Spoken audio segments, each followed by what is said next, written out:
Before we get into today's episode, let me ask you something. Do you know what your current level of English really is? Understanding your level is crucial to tracking your progress and ensuring your hard work is paying off. That's why I've created a quick and easy English level test that you can take right now for free.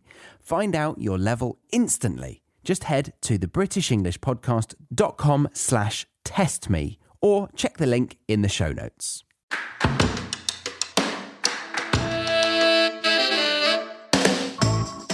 Hello and welcome to the British English Podcast, the show that helps you learn British English and British culture, but also other cultures. But today, it's definitely about English culture, and it's a history one. We have Ben Marks, the historian that lives down under, back with us to complete the mini-series on the great English country houses. Hello, Ben. How are you doing? Good, Charlie. How are you? Yeah, I'm well. We're back a third time, pardon me. No, well, I'm back in the room for a second time. Oh, I see. We initially tried to sit down and do this all in one go, but it ended up being 2 hours for the first two parts. So we'll do the conclusion today.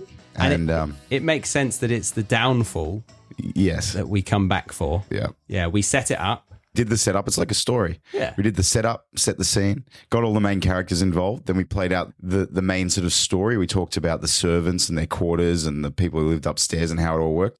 And now we're here for the downfall, the conclusion of the story, so to speak. Exactly. Very cinematic. Yeah. Where do you feel like we need to focus our attention throughout this episode? Okay, so basically we're going to look at the reason for the end of this sort of country house lifestyle and the way that these aristocrats used to live.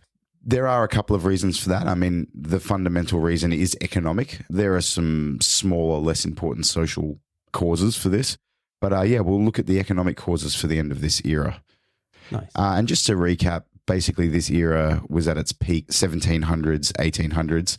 At the very end of the 1800s and early 19th century, we started to see the decline and then the eventual end of this lifestyle. Yeah, and being that it was such a long period of time, it's affected culture that we know of today, right? We did go into that last two episodes, so if any keen listeners are on this third one first, go back to the first two.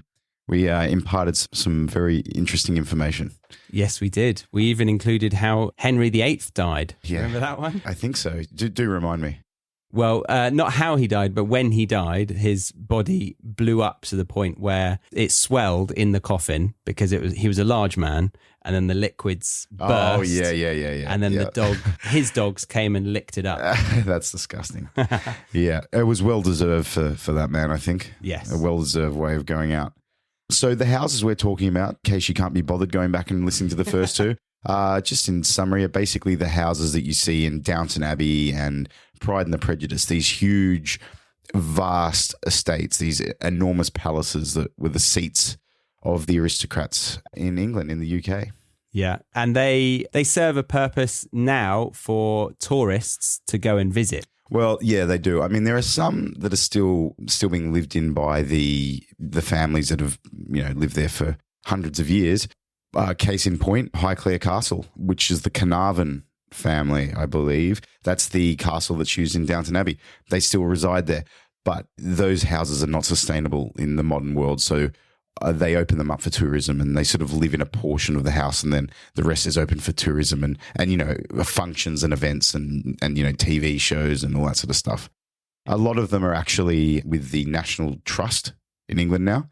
So they're part of the historical legacy of England. So they're kept open by the National Trust for tourists to visit. Well, my parents can go and visit for free because they've got membership. Oh, wow. I mean, that's the way to go.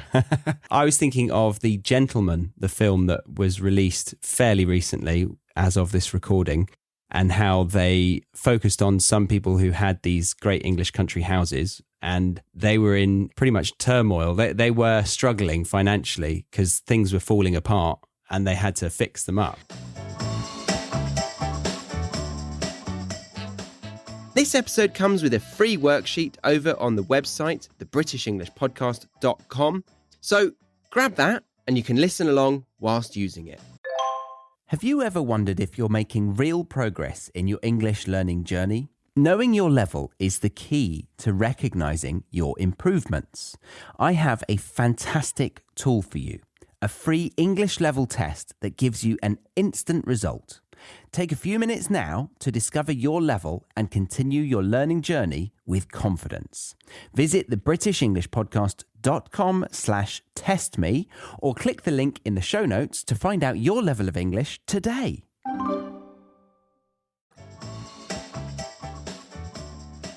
Dives into the whole reason that this lifestyle ended. I mean, these houses were basically run by a small army of servants, and they were huge, vast, sprawling complexes, and they had to be self-sufficient. They had endless rooms. They had, dozens of bedrooms, loads of reception rooms, servants' quarters, laundries, kitchens, cellars, basements, guest rooms, stables, carriage houses. I mean, they had everything, A long list. Yeah. And I mean, can you imagine they had, all the water pipes, the roofing, they had to have their chimneys swept, all the windows, the gutters, all of this stuff, even the gardens outside. There's a whole team of servants outside to upkeep the grounds. And so all of this is not possible really to upkeep in the modern day, but it was able to be done with a small army of servants back then, basically because the landowners made a lot of money. These are the people who own the houses, and the staff were employed on shockingly low wages. And how did they make loads of money? So basically, they owned all of the land. They'd inherited it. It had been passed down from generation to generation. And if you want to know the history of that, go back to the first one of these podcasts. But they owned all the land, and basically they rented out the land to their tenants. So farmers, shopkeepers, you name it. Anybody who lives there and works there would pay the local lord essentially rent and tax. Now, that's how these landowners made so much money. It was almost passive income. It was passive income. Right. And were these all in the country, or were some of them like in a city kind of setting? These were, for the most part, 99% of them, I suppose, would have been in the country. I mean, actually, often these country houses would have a city counterpart, a townhouse in the city. You can see that today in places like Kensington and so forth, and Mayfair. And what are the ones on the Monopoly board? The blue squares. You've said Mayfair is a big one. Yeah, so those sort of, there's one that sounds, I can't remember the name of it. Belgravia. Belgravia? Yeah, Park Lane, Belgravia, all those areas in London. You'll see those big old terraces that have 4 levels.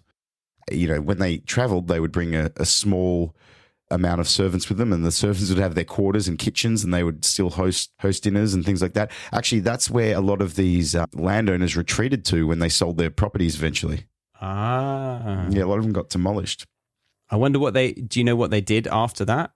They went into the factories and started working with their servants? No, I don't think so. I think a lot of them, either just kept them what remaining money they had and sort of invested it in stocks and things like that. But we can get into that. Perfect. Yeah. Let's get into the reasons for the decline of this lifestyle. Nice. Okay. So what was the primary reason that you think would be worth starting with? Well, it's actually a bit of a double whammy here. So it's twofold. Firstly, the landowners, they started losing their source of income. And I'll go into why that is in a minute. So they stopped making the money that they used to make. And on top of that, the wages for the servants became unaffordable, where previously they'd been paying them scandalously low wages, and they would be working 16 to 18 hours. They would be getting basically almost slave labor. It was almost a tokenistic amount of money they paid them. Right. But they were given accommodation and probably terrible food, but at least food. Yeah, but basically the wages and lifestyle for these servants, you would never get away with that today. And so those wages and expectations on hours increased at the same time as the landowners began to lose their sources of income. And we can go into why both of these things happened. It was a double whammy. Yeah, okay. The prices for the servants went up. Yep. So basically, to run these houses required a small army of servants, basically. If their wages go up, the cost of running the house goes up. Yeah. Now imagine on top of that, you also start to lose your source of income. So prices go up and you're earning less money. It's a double there. It's a double financial blow. Yeah, that's not good news by any means. No. I guess, you can't make all this free money forever, can you? No. Hard to feel sympathy for them. Yeah, I think that they had a good run. Yeah. They had a good run. So firstly, I'll go into why they started to lose their source of income. Why had this system that had been around for hundreds of years, why did this suddenly disintegrate? Sounds good. Basically, there's a couple of reasons for this. Firstly, we saw the Great Depression of British agriculture. Now, this was between the years 1873 and 1896. Now, this was a depression in Britain that occurred due to the dramatic fall in grain prices due to the opening up of the American prairies to cultivation and homesteads in 1862. Now, the reason I say 1862 specifically is because during the American Civil War, which was 1861 to 1865, the Northerners opened up these prairies with the American Prairies Bill, which basically meant that the government gave away plots of land to farmers. Now this... In America, all across the Midwest, spread it right across to the West. Yeah, so that is the prairie lands, right? Yeah. Like the... through what's now the Midwest. Yeah, the Midwest. Yeah, and so they did this in order to counteract the market force that had propped up America to this point, which was the slave-owning properties in the South.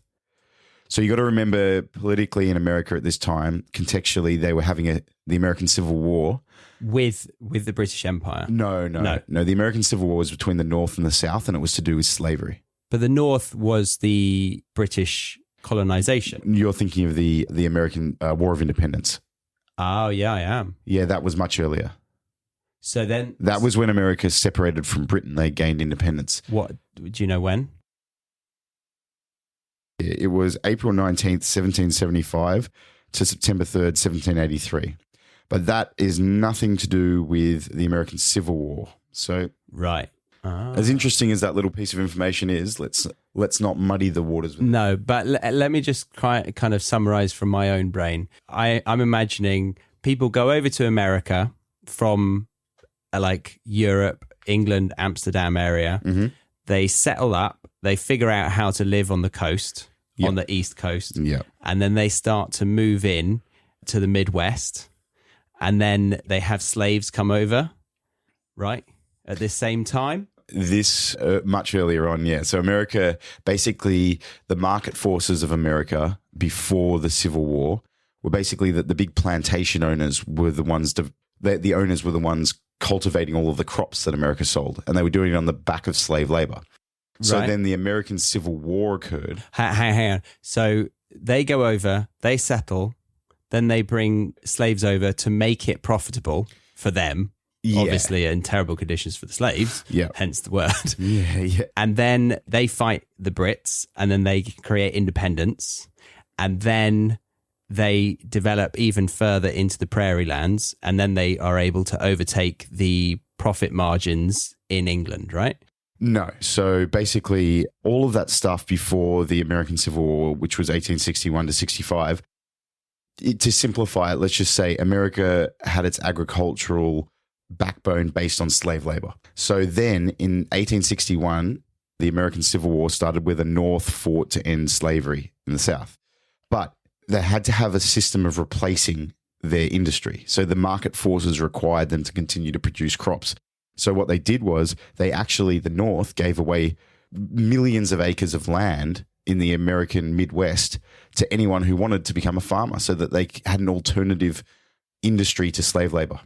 Now, the consequence of this, the reason I tell you about this is because that spreading of new homesteads and in conjunction with a few other things, such as the advent of cheaper transportation, like the steamship, the combine harvester, things like this, because of the Industrial Revolution, made it very cheap to export American grain.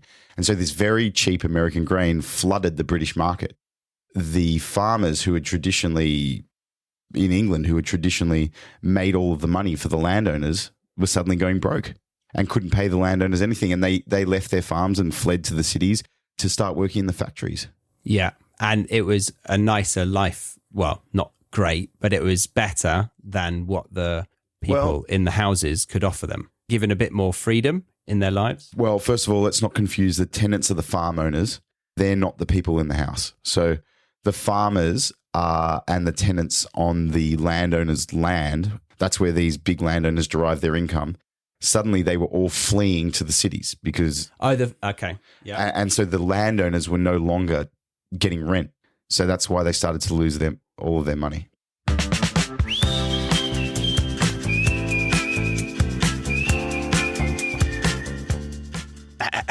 Did you know that we have a 45-minute long audiobook that also comes with an ebook to read along with, teaching you 10 of the most useful idioms that you can use to sound like a native level speaker?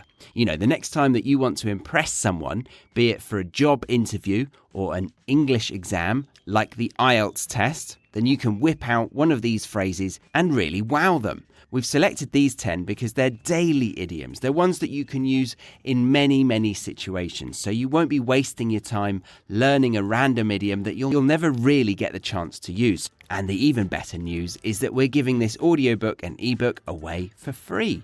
And all you need to do is find it in the show notes of this episode. Head over to thebritishenglishpodcast.com and find it in the homepage. Or, just like the free worksheet for this episode, go to thebritishenglishpodcast.com/freebies. That is FREEBIES.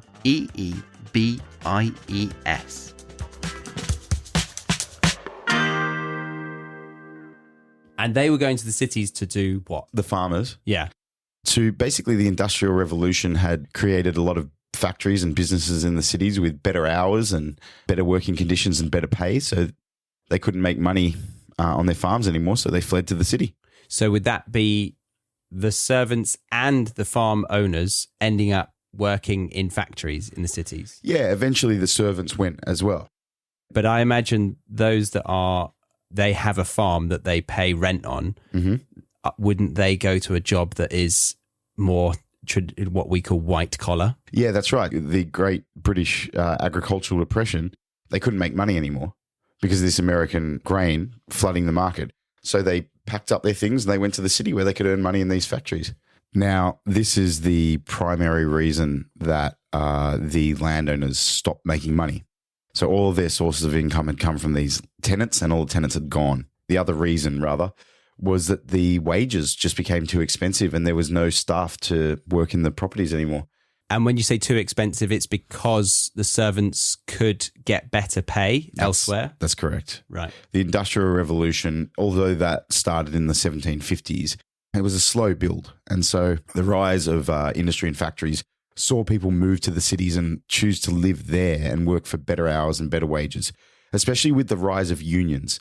Now, World War I is important in this. So during World War I, which was obviously 1914 to 1918, what we saw was the huge upscaling of factories for the war effort. So we saw the massive ammunitions factories creating transport vehicles, food, packages, everything, clothing, everything you could think of in these massive war efforts. It's the factories are going 24/7 and they needed people to work in these factories and they were willing to pay. And they've got such an incentive to do it as soon as possible. That's right. And so you've got a whole bunch of young male servants going off to the war as well to fight on the front line. So you had an entire generation rush off to this war because at the time, we don't think of war like this, but at the time, it was marketed as the great adventure. Huh? People didn't think that they were going to go and die in trenches. They thought they were going to go off and fight off the Germans, and it wasn't what they thought it was going to be, but it was advertised to every young man around the world, in the Western world at least, as this great adventure. Go see the world and be back for tea time. And so they all left and they thought, I can get paid to go and visit all of these interesting countries on the continent.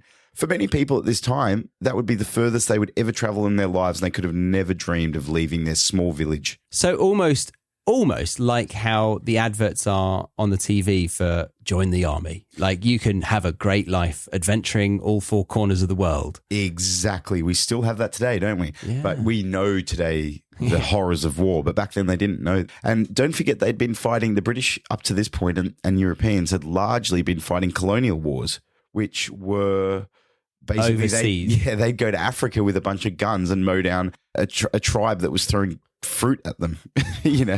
It was not a difficult style of warfare. It was very different to what they experienced in World War I. You had this whole generation sign up and also go and get killed. And then you also had everybody else working, maybe more of the older men and women working in the factories. Now, the other part of this was, right, that was firstly a massive drain on the ability to actually find the staff. But secondly, during the war, the unions became very powerful because they knew they stopped work for a day. That risks the war effort, you know? Oh, I see. So small groups of people in the factory start to gather together and rally up against the man. Yes. And they say, right, we're going to create what we call a union. Well, the unions already existed, but this really strengthened the unions because the unions had the power to pull the plug at any moment. So they were able to get much better wages, better hours, and it really revolutionized the working day. I really want to ask, when did unions start? I would say the late 1800s, early 1900s. Right. But it was certainly World War I that really strengthened them. One of the things with the unions was that, like I said, they basically brought the hours down and the wages up. Previously in these houses, these staff were working sometimes 16, 18-hour days for absolute pittance in really terrible conditions. And, you know, they were never given holidays. They were never given, like, really given sick leave. They didn't have any of these benefits. It was a combination of all those factors that meant that these properties had no money left, and the cost to actually run them skyrocketed because running them was essentially hiring servants, and they couldn't hire them, and the wages were too high, and they weren't making money anymore off their tenant. Really, it saw the beginning of the end of this lifestyle. Is this the beginning of the end of like the agricultural scene or industry in England? For a long time, yes. Yeah. I don't have those stats in front of me, but I can tell you this. Between 1809 and 1879, 88% of British millionaires had been landowners. And between 1880 and 1914, this figure dropped to 33%. So that really shows you what an impact these factors had, especially the British agricultural depression. Absolutely. The new wealthy elite were no longer British aristocrats. Third time. Is it an Aussie way of saying it? No, it's an American way, I think, and it's just too much American TV. You like the word literature, don't you? Literature. Aluminum. Aluminum.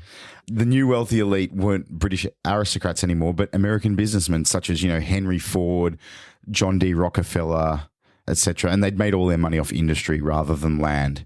So come the capitalists. Yeah, exactly. And by the late 19th century, British manufacturers eclipsed the aristocracy as the richest class in the nation. Yeah. Is there anything other than like tourists coming to see it, which is way off into 21st century? Can they do anything without those lands? Could they think of another way of utilizing them? Yeah, basically a lot of those houses got sold off. I mean, many houses were demolished actually in the 40s and 50s. Some of these great sprawling estates, amazing houses were all, were razed to the ground in the 40s and 50s. Many, many, many of them. But some of them, which we still have today, were either still lived in and maybe a hybrid situation. I think a hybrid situation for most of them that still have people living in them was fashioned. So what I mean by that is that the owners of the property, these families, would live in a portion of the house and then they would rent out the rest of the rooms for functions or might make it into a hotel or, for movies. Or they work out ways of utilizing that space and making money out of it. Right. Okay. I did actually see that they were claimed during the war as well. And lots of army, not just the British army, but Americans would come over and they would stay in some of these country houses as shelter and they would abuse the homes. And there was one situation, extreme mistreatment, which was very strange. The owner was told to leave the premises and a whole fleet came in and took over or just, sheltered there for quite a while. And then the owner came back and what he had done or they had done was board up all of the paintings that were worth thousands and thousands of pounds in hope that they would just, cause a bit of mess, but not loads. And they came back and they pulled the boards back and they were really relieved to see that the paintings seemed to be intact until they took a little closer look at the eyeballs and all of the eyeballs were missing. Really?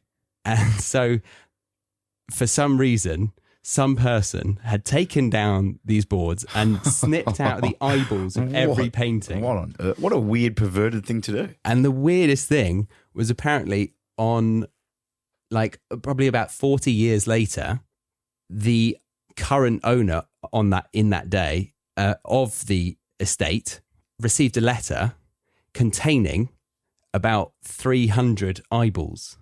And it seemed that the person who had done it on his deathbed in America felt so bad that he sent them all back to this country house. That is so strange. Oh my God. What sort of a maniac goes around doing that? That's an interesting story. But I did hear there was some acquirement of these houses. I think in wartime, the government gets special powers where they can acquire certain things. Yeah, and it sounds like eyeballs as well. So that's the end of part 1, but we can talk more about all of this in part 2 and 3. What have we got to come, Ben? Well, next I think we'll talk about the final death knell for this sort of lifestyle in these houses. Like, what was the monumental event that really just shot this whole thing down?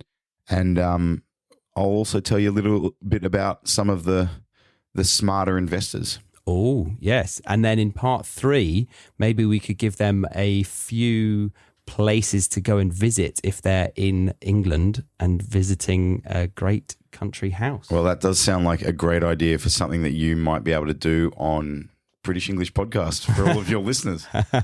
Perfect. Okay. So we'll say goodbye to part 1 listeners. Thank you very much, guys. And thank you, Ben.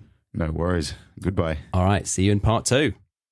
We will leave it there for part 1 of today's episode. Thank you very much for listening up to this point. If you did want to listen to part 2 and part 3 of this conversation, then you can head over to thebritishenglishpodcast.com and check out the Premium Podcast or Academy memberships. The Premium Podcast gives you access to the full conversation along with extended glossaries, transcripts, and flashcards, whereas the Academy gives you all of that plus exclusive videos and audios for the season-based episodes, explaining the vocabulary, exampling them, giving you quizzes, writing assignments, and weekly speaking classes on Zoom.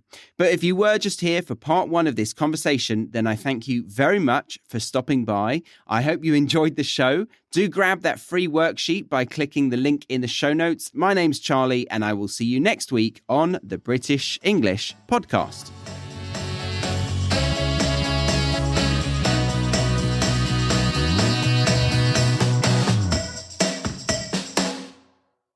Thank you for listening to today's episode. Before you go, make sure you know where you stand in your English learning journey. I've created a free English level test that you can take right now to find out your exact level. It's quick, easy, and gives you instant results. Head to thebritishenglishpodcast.com/testme or check the link in the show notes.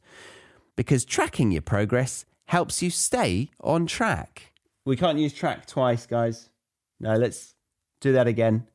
Yeah, we don't have time. Oh. All right, we'll just delete this last sentence then.